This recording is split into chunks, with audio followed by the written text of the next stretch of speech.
fourth collaborative intent is co-creation, whether that be with employees, peers, colleagues, or customers.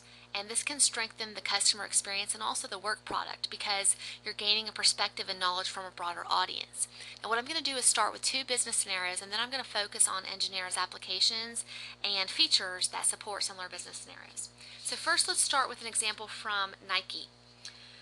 The Nike Plus website uses collaborative approaches to deliver value to customers, to deepen engagement with their brand, and to grow a community. Involvement with the Nike Plus site generally begins with a sensor that runners add to their shoes, and this tracks pace, time, distance, and calories burned while running. Then the data can be uploaded to the Nike Plus community site, and it allows runners to track their progress by trending performance over time, and it also enables them to compare themselves with other runners.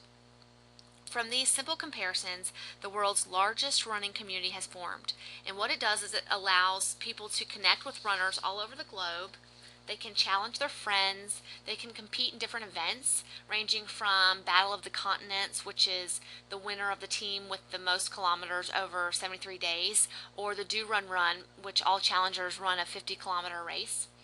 They can also get customized training programs, they can access Nike's members-only global site, and it's Nike's brand presence and associated sales opportunities that sit at the center of this vibrant community, but it's the connections made amongst the runners themselves that keeps the community alive and keeps them there.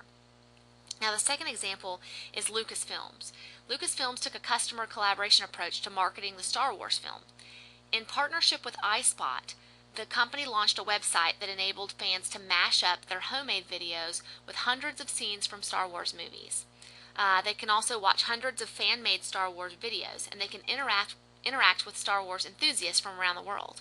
So rather than trying to prevent fans from creating and sharing videos related to the popular movie series, they're given over 250 scenes and musical selections that they can mix and match with their homemade material to create their own movie. So this innovative and interactive homepage enables fans to navigate to multiple Star Wars worlds, and it provides a unique online multimedia platform from iSpot. So now, based on these two business scenarios, let's talk about Intent4 and some of the features and applications that it has that can support co-creation with its customers, peers, colleagues, and employees. So first of all, we have this concept of our interest groups or work groups, and we're going to talk about the security model essentially and how because of our security model and the ability to have private, semi-private, and public interest groups, we can share content, research, and status with customers. So essentially what it allows us to do is not just collaborate within the enterprise, but it allows us to collaborate beyond the enterprise. We have user or role-based security at every content level, so we're going to get into some detail about that and show you how that also supports the ability to co-create with our customers, but also keep some content internal or private. And we also have the support of access control, compliance, and policy management. So in other words, insulation from unwanted sources. So let's first talk about our interest groups. So we've got the basic capability of creating an interest group, but what we can do is create a private interest group, and we could allow people to request membership, or we could make this by invitation only. You could also hide this interest group so that no one can even see that this interest group exists. The only way that you would know would be if you were invited to join. Now you can create semi-private, as I've mentioned, where it's a private interest group, but it's visible and people can request membership. And then you have the ability to create public interest groups where essentially anyone can join. You can make the membership open to anyone, and that could include employees, customers, and even the community at large. So we have the capability to support really any number of those scenarios. Now, if we take a look at our role-based security, essentially what's happened is with modern on-demand software applications that are accessed through the internet, it requires users to cross multiple platforms and security protocols. So these cross-domain issues have given rise to a new approach of identity management, which is known as federated identity management. And we support federated identity management, or federated IDs. So what this allows is both user and data security within the same network or domain of control, but also control when users access external systems or external users access internal systems. So Intent4 has the supports federated IDs.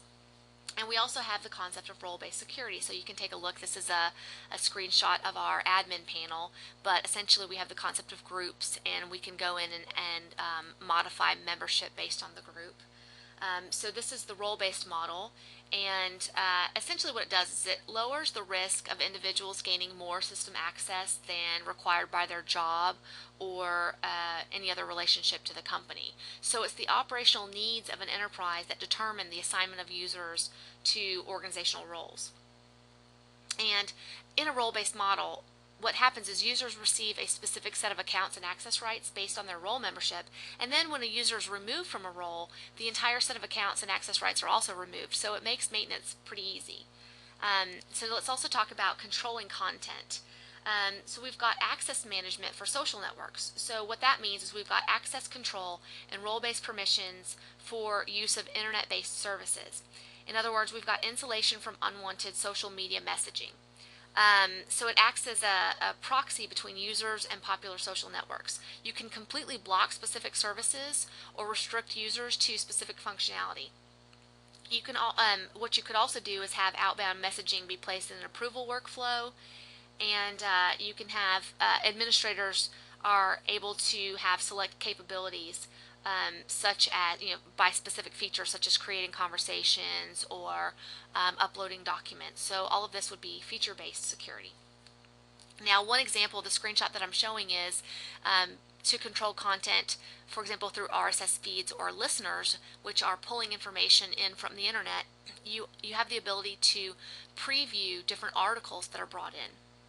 So when you highlight the magnifying glass, you're able to preview the article, and you can go in and you can ignore that article, you can delete it, you could go and publish that to the hub. So you've got many different control features within the administrative panel.